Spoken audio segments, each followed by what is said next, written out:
ओम शांति। अॼु जी मुंहिंजी तारीख़ 2/7/2025। सत मिठा मिठा बाप-दादा चवनि था, मीठे मीठे ॿार, तव्हां डबल अहिंसक रूहानी सेना आहियो।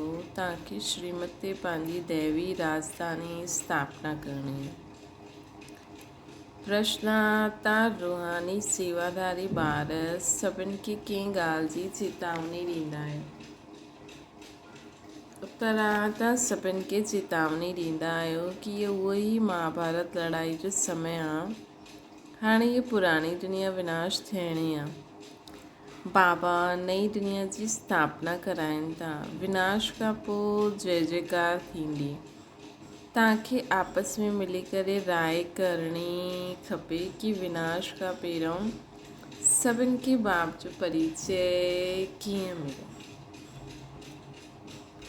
गीता तूं राति गवाई सुम्ही करे। ओम शांति। बाबा सम्झाइनि था, ऊच ते ऊच भॻवान, पोइ उन्हनि खे ऊच ते ऊच कमांडर इन चीफ आदि चओ, छो जी तव्हां सेना आहियो न। तव्हांजो सुप्रीम कमांडर केरु आहे इहे बि ॼाणंदा आहियो। 2 सेनायूं आहिनि, उहा जिस्मानी तव्हांजी आहे, रूहानी सेना। उहा हद जी सेना तव्हांजी आहे, बेहद जी। तव्हां में कमांडर्स बि आहिनि, जनरल बि आहिनि, लेफ्टिनेंट बि आहिनि, है न। असांजो रूहानी कमांडर वॾो वॾो शिव बाबा। हुन खां पोइ जो बि पद हूंदा आहिनि आर्मी में, उन अनुसार हिते बि जनरल लेफ्टिनेंट सभु आहिनि। ॿार ॼाणंदा आहिनि असां श्रीमत ते राजधानी स्थापना करूं था। लड़ाई आदि जी त ॻाल्हि ई न आहे न। असां सॼे विश्व ते वरी खां पंहिंजो दैवी राज्य स्थापना करूं था श्रीमत ते। कल्प कल्प असांजो इहो पाठ वॼंदो ई आहे, है न। कल्प कल्प असां इहो पाठ वॼाईंदा ई आहियूं। इहे सभु बेहद जी ॻाल्हियूं आहिनि। हुन लड़ाई में इहे ॻाल्हियूं न आहिनि। ऊच ते ऊच बाबा आहे, उन्हनि खे जादूगर रत्नागर ज्ञान जो सागर बि चईंदा आहियूं। बाबा जी महिमा अपरंपार आहे। तव्हांजी बुद्धि में सिर्फ़ु बाप खे यादि करिणो आहे। माया यादि भुलाए ॾींदी आहे। तव्हां आहियो डबल अहिंसक रूहानी सेना। तव्हांखे ख़्यालु आहे कि असां पंहिंजो राज्य कीअं स्थापना करूं था। तव्हांखे ख़्यालु आहे कि असां पंहिंजो राज्य कीअं स्थापना था करूं। ड्रामा ज़रूरु कराईंदो, पुरुषार्थ त करिणो ई हूंदो आहे। जो सुठा सुठा ॿार आहिनि, आपस में राय करणी खपे। माया सां युद्ध त अंत ताईं तव्हांजी हलंदी रहंदी आहे, है न। इहे बि ॼाणंदा आहियो महाभारत लड़ाई थियणी ज़रूरु आहे, न त पुराणी दुनिया जो विनाश कीअं थिए। बाबा असांखे श्रीमत ॾियनि था, असां ॿारनि खे वरी खां पंहिंजो राज्य भाग्य स्थापना करिणो आहे। बाबा असांखे श्रीमत ॾियनि था, असां ॿारनि खे वरी खां पंहिंजो राज्य भाग्य स्थापना करिणो आहे न पुराणी दुनिया जो विनाश थी पोइ भारत में जय जयकार थी वेंदी, जंहिंजे लाइ तव्हां निमित ठहिया आहियो। तव्हां जय जयकार जे लाइ निमित ठहियो। तव्हां आपस में तव्हांखे मिलणो खपे। कीअं कीअं असां सर्विस करूं, सभिनि खे बाप जो पैगाम ॿुधायूं कि हाणे इहा पुराणी दुनिया जो विनाश थियणो आहे। बाबा नई दुनिया जी स्थापना करनि था। लौकिक बाप बि नयो मकान ठाहींदा आहिनि त ॿार ख़ुशि थींदा आहिनि न। उहा हद जी ॻाल्हियूं, इहा बेहद जी ॻाल्हि। हाणे त शिव बाबा असांजे लाइ पूरी विश्व नई था ठाहिनि, त अहिड़ी नई दुनिया में हलण लाइ तयारु थियणु खपे न। हुते ऊचपत बि पाइणो खपे। नई दुनिया खे सतयुग, पुराणी दुनिया खे कलयुग चइबो आहे। हाणे पुराणी दुनिया आहे त मालूम हुजणो खपे बाबा कॾहिं ऐं कीअं अची करे नई दुनिया जी स्थापना कंदा आहिनि। तव्हां में बि नंबरवार पुरुषार्थ अनुसार ॿार ॼाणंदा आहिनि कि बाबा कीअं अची करे स्थापना था करनि। वॾे ते वॾो बाबा आहे, बाक़ी पोइ महारथी नंबरवार महारथी घोड़सवार प्यादा आहिनि कमांडर कैप्टन इहे त सिर्फ़ु मिसाल ॾेई सम्झाईंदा आहिनि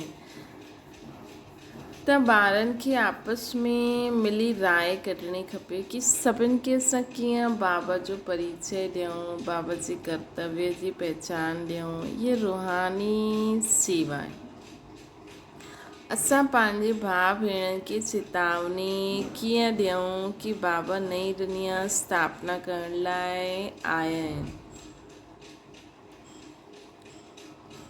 पुरानी दुनिया जो विनाश भी साम्हूं बीठो आहे न इहा उहा ई महाभारत लड़ाई आहे मनुष्य त इहे न सम्झंदा आहिनि कि महाभारत लड़ाई खां पोइ छा थियो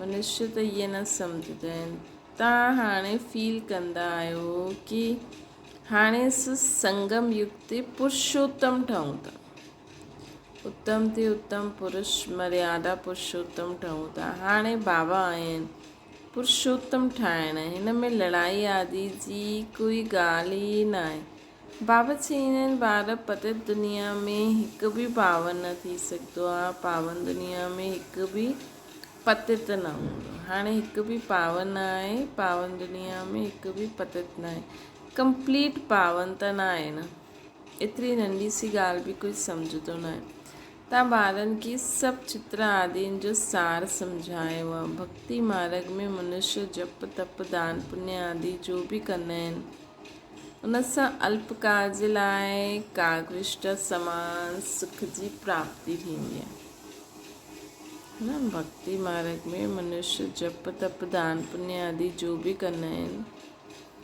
उन्हनि सां अल्पकाल जे लाइ कागविष्ट समान सुख जी प्राप्ति थींदी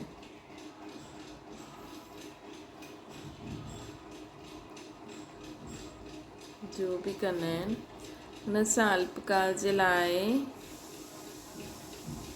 कागविष्ट समान सुख जी प्राप्ति थींदी आहे भक्ति मार्ग में परंतु जॾहिं कोई हिते अची करे सम्झे इहे सभु ॻाल्हियूं ॿुधी में वेहनि ये आहे ही भक्ति जो राज्य ज्ञान त रिंचक भी ना आहे हिते त है न जीअं पतित दुनिया में पावन हिकु बि न आहे वैसे ज्ञान भी हिक जे सिवाय ॿियो कंहिंमें न आहे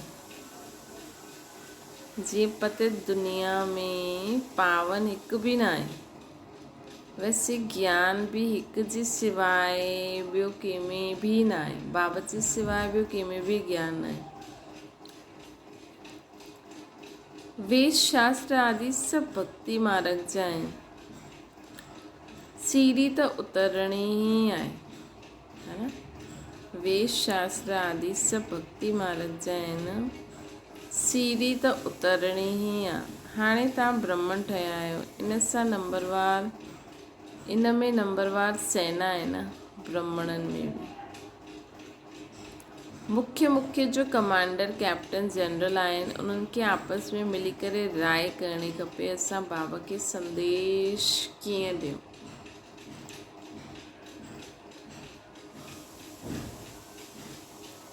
है न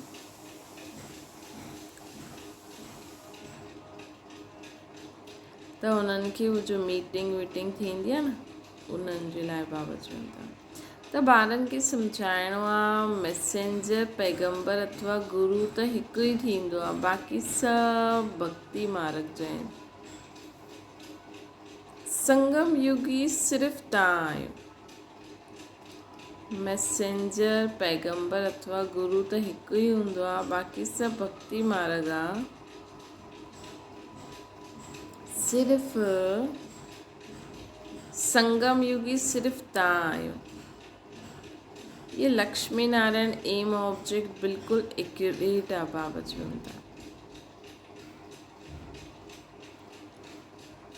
बाबा ही मैसेंजर पैगंबर अथवा गुरु त हिकु हूंदो आहे बाक़ी सभु भक्ति मार्ग आहिनि संगम युग ते असां आहियूं ये लक्ष्मी नारायण असांजो एम ऑब्जेक्ट बिल्कुलु क्लियर आहे भक्ति मार्ग में सत्यनारायण जी कथा तीजड़ी जी कथा अमर कथा वेही ॿुधाईंदा आहिनि हाणे बाबा तव्हांखे सची सत्यनारायण जी कथा ॿुधाइनि था। बाबा हाणे असांखे सची सची कीअं कूड़ो नारायण कीअं सचो ठहियो, उन जे लाइ बाबा असांखे ॿुधाइनि था। भक्ति मार्ग में पास्ट जी ॻाल्हियूं जो थी करे वेंदियूं आहिनि, उन्हनि जो पोइ मंदरु आदि ठाहींदा आहिनि।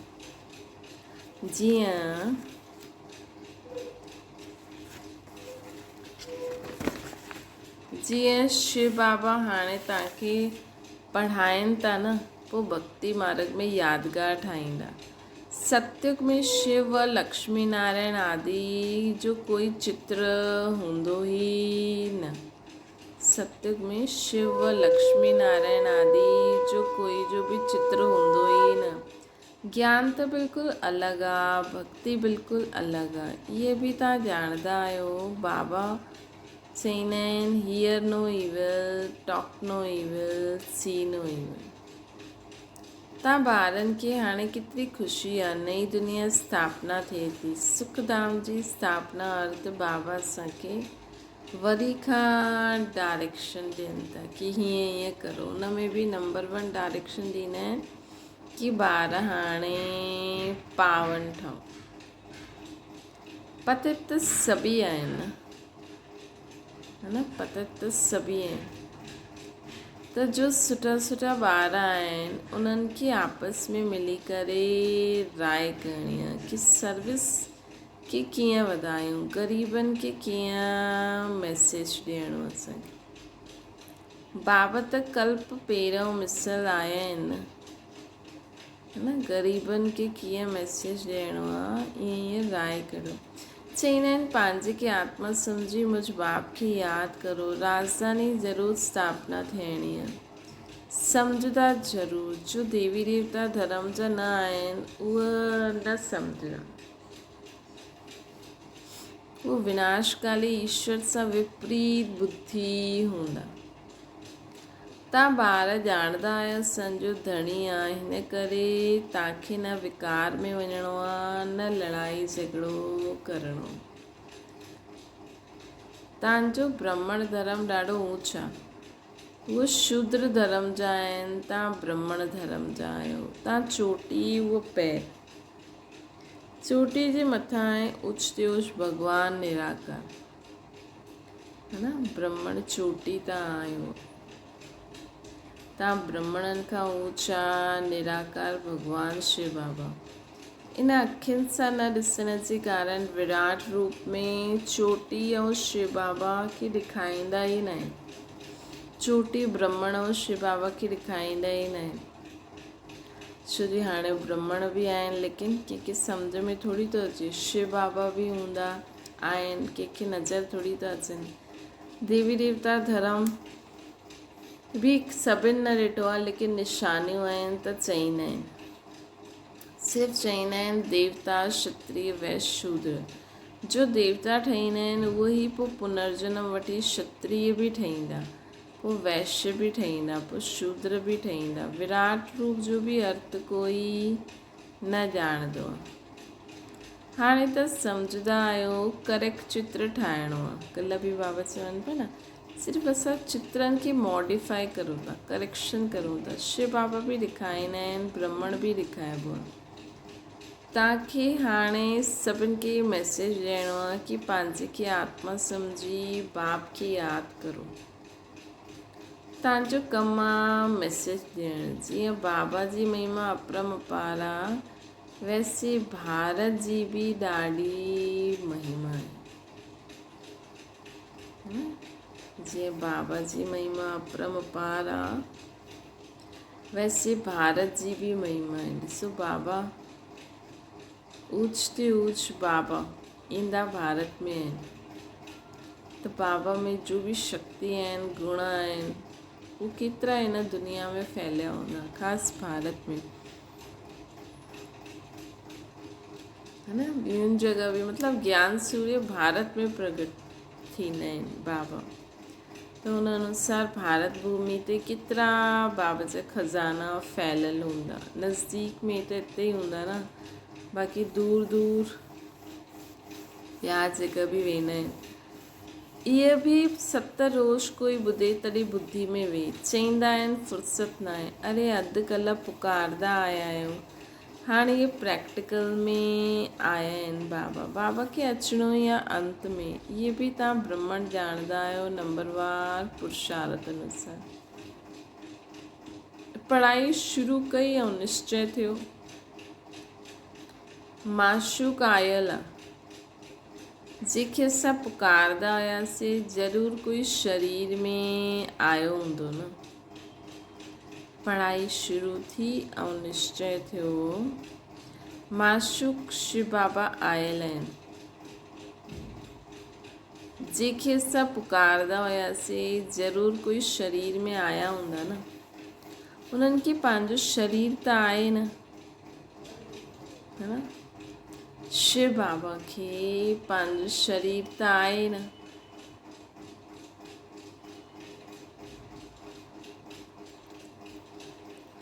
त बाबा चईंदा आहिनि ज़रूरु के शरीर में ईंदमि। बाबा चईंदा आहिनि मां हिननि में प्रवेश करे तव्हां ॿारनि खे सृष्टि चक्कर जी रचयिता रचना जी नॉलेज ॾींदो आहे। इहे ॿियो कोई न ॼाणंदो आहे, इहे पढ़ाई आहे। ॾाढा सम्झी करे पोइ सम्झाईंदा आहिनि। बाबा चईंदा आहिनि असां तव्हांखे केतिरो धनवान ठाहींदा आहियूं, है न। कल्प कल्प तव्हां जहिड़ो पवित्र सुखी कोई थी न सघंदो आहे। बाबा असांखे केॾो धनवान ठाहींदा आहिनि, केॾो धन, एॾो धन की सोने हीरे जा महल हूंदा असां वटि।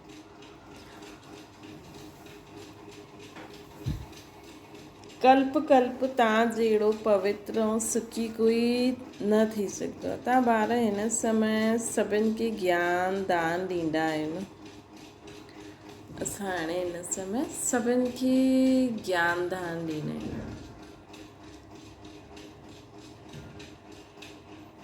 बाबा तव्हांखे ज्ञान रत्ननि जो दान ॾींदा आहिनि, तव्हां पोइ ॿियनि खे ॾींदा आहियो। भारत खे स्वर्ग ठाहींदा आहियो। तव्हां पंहिंजे ई तन मन धन सां श्रीमत ते भारत खे स्वर्ग ठाहियो था। केतिरो ऊच कार्य आहे।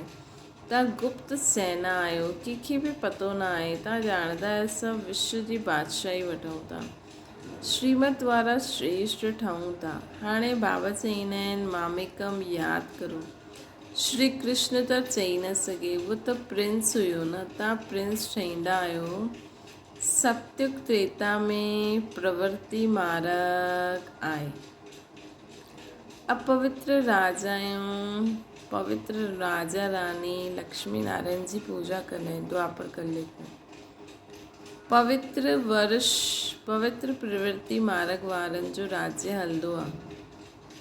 अधु कल्प पोइ थींदो आहे अपवित्र प्रवृत्ति मार्ग।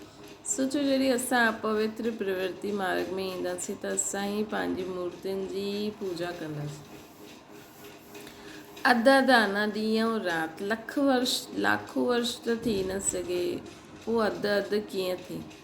लाखों वर्ष थिए पोइ त हिंदू जो वास्तव में देवी देवता धर्म जा आहिनि उन्हनि जी संख्या ॾाढी वॾी थी वञणी खपे, अनगिनत हुजणी खपे न। हाणे त गिनती कंदा आहिनि, इहे ड्रामा में नूंदा, पोइ बि थींदो, है न। पोइ बि थींदो। मौत साम्हूं बीठो आहे। इहा उहो ई महाभारत लड़ाई आहे न। त आपस में मिली करे सर्विस जो प्लान ठाहिणो आहे। सर्विस कंदा बि रहंदा आहिनि। नया नया चित्र कढंदा आहिनि, प्रदर्शनी बि कढंदा आहिनि। अच्छा पोइ छा थींदा? नया नया चित्र कढंदा रहंदा आहिनि, प्रदर्शनी बि थींदी रहंदी आहे। नया नया चित्र निकिरंदा रहंदा आहिनि, प्रदर्शनी बि कंदा आहिनि। अच्छा पोइ छा कयो? अच्छा रूहानी म्यूज़ियम ठाहियो। बाबा चवनि था नया नया चित्र निकिरंदा आहिनि, प्रदर्शनी बि कंदा आहिनि। पोइ छा कयो? पोइ म्यूज़ियम ठातो। म्यूज़ियम बि ठाता आहिनि न ॾाढा। पहिरियों चित्र, पोइ प्रदर्शनी, हाणे त पंहिंजो ई म्यूज़ियम ठाहे छॾियो परमानेंट। ख़ुदि ॾिसी करे वेंदा, पोइ ॿियनि खे बि चईंदा वञी करे ॾिसो। ग़रीब अथवा साहूकार धर्माऊ त कढंदा आहिनि न, साहूकार जास्ती कढंदा आहिनि। हिननि में बि ईअं आहे, कोई 1000 कढंदो, कोई घटि, कोई 2 रुपया बि बेजे ॾींदा आहिनि। है न, चईंदा आहिनि 1 रुपए जी ईट लॻाए छॾियो, 1 रुपए 21 जन्मनि जे लाइ जमा करिणो आहे। इहे बि गुप्त आहे न। ग़रीब जो 1 रुपयो, साहूकारनि जो 1000 बराबरि। ग़रीब वटि आहे ई थोरो त छा कंदा? हिसाब त बाबा कंदा आहिनि। वापारी माण्हू धर्माऊ कढंदा आहिनि, उहो हाणे छा करिणो खपे? बाबा खे मदद ॾियणी आहे। बाबा पोइ रिटर्न में 21 जन्मनि जे लाइ मदद ॾींदा आहिनि, है न। बाबा पोइ रिटर्न में 21 जन्मनि जे लाइ मदद ॾींदा आहिनि। हाणे जो बाबा खे मदद कंदा, मनसा सेवा करे, वाचा सेवा करे, कर्मणा सेवा करे, जो बाबा जी यज्ञ में मदद कंदा आहिनि, उन्हनि खे पोइ बाबा 21 जन्मनि जे लाइ रिटर्न ॾींदा आहिनि, या तन मन धन सां।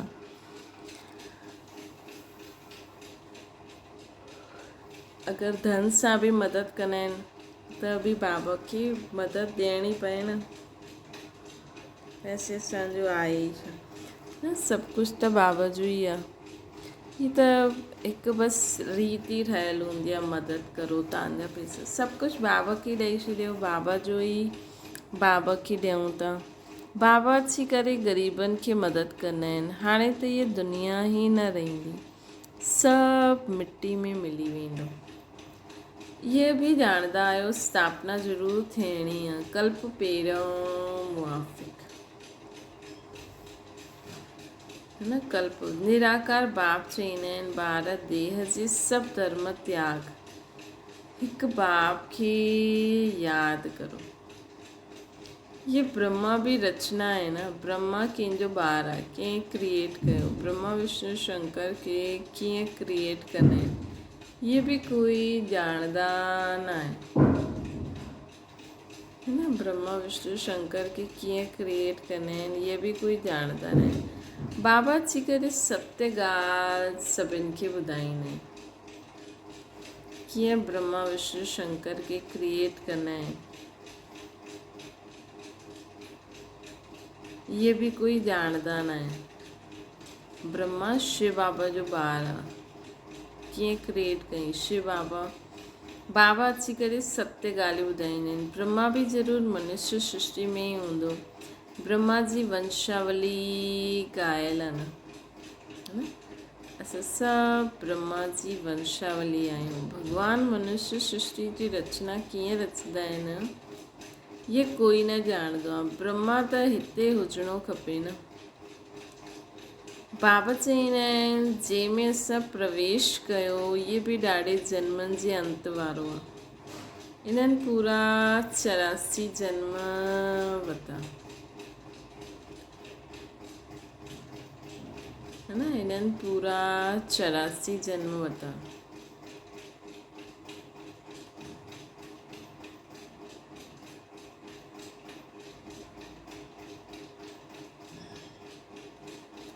कंहिं ब्रह्मा बाबा, पोइ ब्रह्मा बाबा हिकु थोरी 84 जन्म वरिता न। बाक़ी ब्रह्मा बाबा एक्यूरेट 84 जन्म, 5000 वर्ष हिते रहंदा आहिनि। श्री जॾहिं खां कृष्ण जो जनम ॾींहुं थींदो, तॾहिं खां स्वर्ग शुरू थी वेंदो। मतिलबु 5000 जो नयो सेकेंड, नयो चक्कर हुन सेकेंड खां शुरू थी वेंदो। लेकिन ब्रह्मा बाबा हुन सेकेंड जन्म वरितई, चलो हुन सेकेंड खां त शुरू थी वियो। त एक्यूरेट 5000 साल ब्रह्मा बाबा जी आत्मा हिते रहंदी आहे। लेकिन उन्हनि सां गॾु ॿिया बि त पोइ हुन ॿिए सेकेंड में या थोरे ॾींहंनि खां पोइ या थोरे समय खां पोइ ॿिया बि जन्म वठंदा। त 84 जन्म त ईअं पूरी जो ब्रह्मा बाबा सां गॾु उन्हनि जी पूरी राजधानी में हूंदा, त उन्हनि जा लेकिन ॾींहुं समय घटि थी वेंदो न। त सस ब्रह्मा बाबा जी वंशावली ब्रह्मा बाबा सां गॾु सतयुग में अचण वारा आहियूं न। ऐं हाणे बि ब्राह्मण जेका बि आहिनि असां उन्हनि जी वंशावली आहियूं। ब्रह्मा कोई क्रिएटर न आहे, क्रिएटर त बाबा आहे, शिव बाबा आहिनि। शिव बाबा ब्रह्मा बाबा जे शरीर में अची करे ऐं असां सभिनि खे बि ज्ञान ॾिनई। त निमित ब्रह्मा बाबा न हुजनि हा त असां कीअं निकिरूं हा, असां शिव बाबा सां कीअं मिलूं हा न। त निमित ब्रह्मा बाबा आहिनि, त क्रिएटर ब्रह्मा बाबा आहिनि। आत्मायूं बि निराकार, उहो त क्रिएटर निराकार शिव बाबा, आत्मायूं बि निराकार, उहो त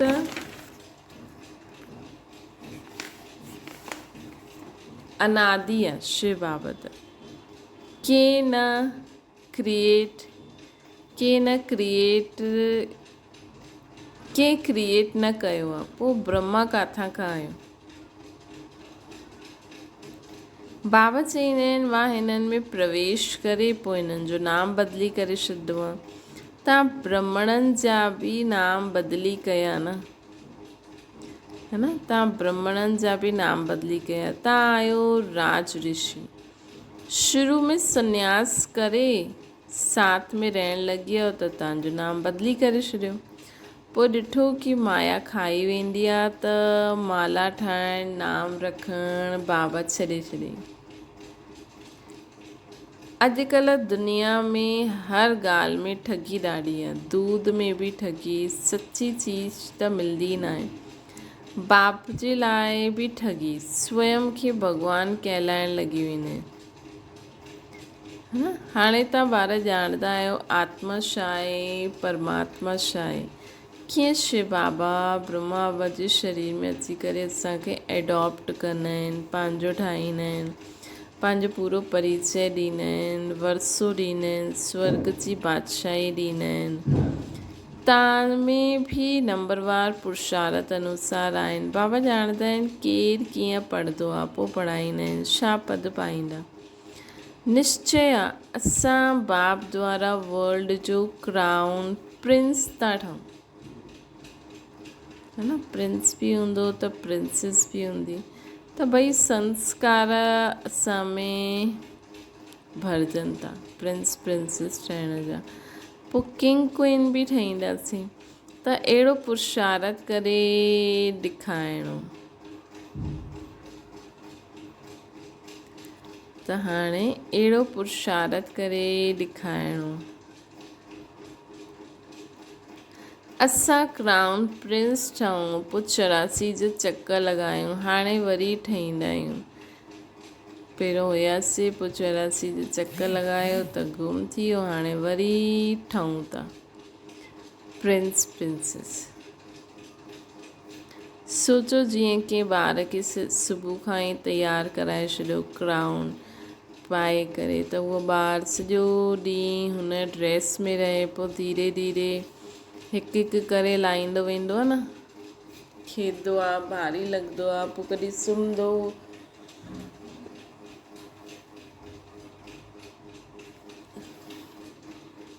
त राति ताईं सभु लाइट ड्रेस पाए छॾंदो आहे। त ईअं असां बि सतयुग में सजे सजाए आत्मा हुयासीं। पोइ धीरे धीरे धीरे धीरे असां खेॾंदा खेॾंदा हेठि आयासीं। पोइ द्वापर कलयुग में असांजी आत्मा मां धीरे धीरे उहो प्रिंस प्रिंसेस जा श्रृंगार लहींदा लहींदा लहींदा पोइ अंत ताईं आत्मा में कोई श्रृंगार न रहियो, थोरो सो रहियो। हाणे बाबा वरी खां असांखे सजाइनि था। पोइ 84 जो चकर लॻाए हाणे वरी ठहूं था। इहे नर्क आहे, हिन में कुझु बि न रहियो, न रहंदो आहे। पोइ बाबा अची करे हाणे हिन दुनिया में बि कुझु बि न रहियल आहे न, कंहिंमें बि न आहे। भले केतिरो बि खाओ पीओ, लेकिन शरीर खे त लॻे ई नथो। पोइ बाप अची करे भंडारा भरपूर करे काल कंटक सभु दूर करे छॾींदा आहिनि। तव्हां सभी पुछो हिते भंडारा भरपूर करण आया आहिनि, है न? तव्हां सभिनि खां पुछो हिते भंडारा भरपूर करण आया आहियो। अमरपुरी में काल कॾहिं अची न सघे। बाप ईंदा ई आहिनि भंडारा भरपूर करे काल कंटक दूर करण, है न? बाबा हिन सृष्टि ते छो ईंदा आहिनि? भंडारा भरपूर करे सभी आत्माउनि खे ज्ञान गुण शक्तियुनि सां भरपूर कंदा आहिनि। पूरी विश्व में बाबा जी रेस पूरी विश्व में जॾहिं आत्मायूं चार्ज थींदियूं आहिनि त प्रकृति बि त सतो प्रधान मतिलबु प्रकृति में बि उहो गुण उहो शक्ति, है न? पहिरियों ॾिसो सभिनि में फल फ्रूटनि में ताक़त हुई त शरीर खे लॻंदो न।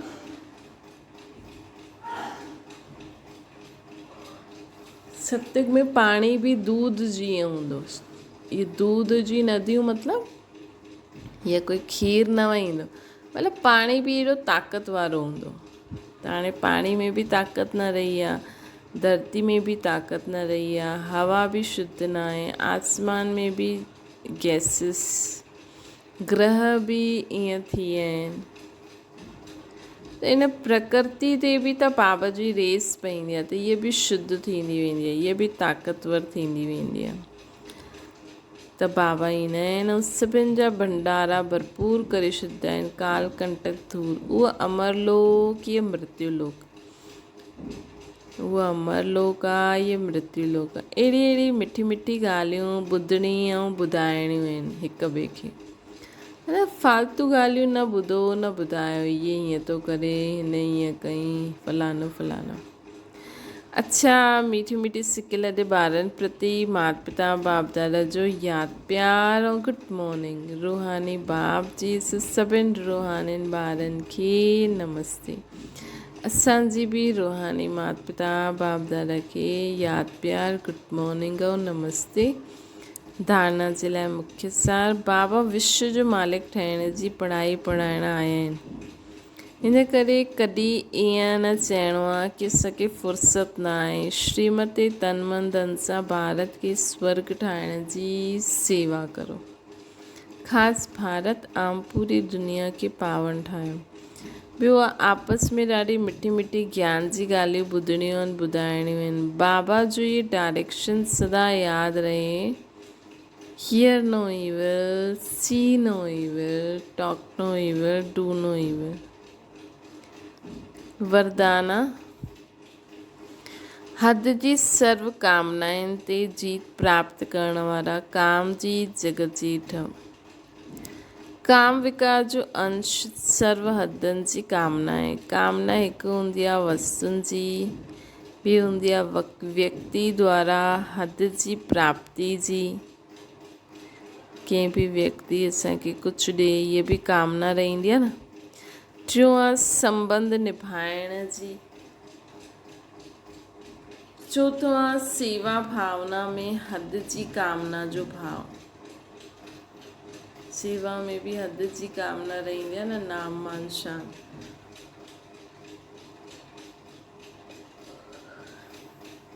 कहिड़े भी व्यक्ति या वस्तु जे प्रति विशेष आकर्षण हुजणो इच्छा न आहे, लेकिन सुठो लॻंदो आहे, ये भी काम विकार जो अंश आहे। ये भी काम विकार जो अंश आहे। जॾहिं सूक्ष्म अंश भी समाप्त थिए तॾहिं काम जी जगत जी ठही वञे। त असां काम जी जगत जी ठहिण लाइ काम विकार जो सूक्ष्म अंश की आकर्षण न आहे, लेकिन सुठो लॻंदो आहे। सुठो छा, सभी सुठा आहिनि, है न। कोई विशेष असांखे अहिड़ी कोई आत्मा, अहिड़ी कोई चीज़ न हुजणी खपे कि हाँ वैसे तो मूंखे सब सुठा लगता है इन भाॼियुनि में भी, लेकिन ये विशेष ये भाॼी ज़्यादा न, ये भी न सब सुठा है। इंसान मनुष्य आत्मा भी सब सुठा है। तॾहिं असां कंप्लीट काम जी जगत जी ठाहींदासीं। स्लोगन आहे दिल जी महसूसता सां दिलाराम बाप जी आशीर्वाद वठण जे अधिकारी ठहूं। दिल जी महसूसता सां दिलाराम बाप जी विशेष आशीर्वाद प्राप्त वठण जे अधिकारी ठहो। अव्यक्त इशारो, मन जो स्वयं एक सूक्ष्म शक्ति आहे। वो कंट्रोल में हुजे अर्थात ऑर्डर प्रमाण कार्य करे त पास विद ऑनर्स अथवा राज्य अधिकारी ठही वेंदो। मेन आहे मन खे असां स्टॉप करूं, मन उते स्टॉप थी वञे त हिनखे चइबो आहे पास विद ऑनर्स अथवा राज्य अधिकारी। संकल्प शक्ति के जमा करण लाइ जो सोचो उहो ई करो। संकल्प शक्ति के कीअं जमा कंदासीं? असां जो सोचूं मन उहो ई सोचे। स्टॉप चऊं त संकल्प स्टॉप थी वञे। सेवा जो सोचो त सेवा में लॻी वञे। परमधाम जो सोचो त परमधाम में वही संकल्प कि मां परमधाम निवासी आहियां, बुद्धि उते बाबा वटि पहुची वञे, है न। अहिड़ी कंट्रोलिंग पावर हूंदी तॾहिं शक्ति सां जमा थींदी, तॾहिं असां वो जमा हुई शक्ति सां विश्व जी सेवा करे सघंदासीं। अच्छा, ओम शांति। बाबा खे यादि करो।